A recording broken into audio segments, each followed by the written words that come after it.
कप्तान के एक और खिलाड़ी का पार्टी छोड़ने से इनकार। पाकिस्तान तहरीक इंसाफ के रहनुमा उस्मान सईद बसरा ने कहा है कि एक हाथ में तस्बीह और दूसरे हाथ में हथकड़ी। पीटीआई के सेनेटर एजाज चौधरी को अडियाला जेल से रिहाई के बाद दोबारा गिरफ्तार किया गया।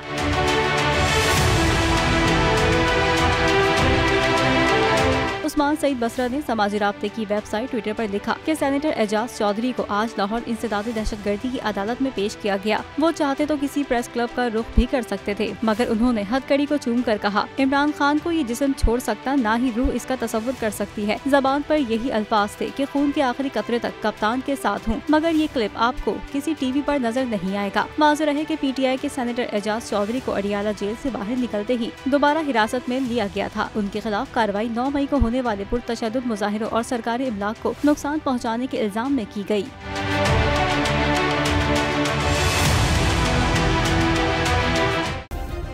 सब्सक्राइब करें और बेल दबाएं ताकि कोई खबर रह न जाए।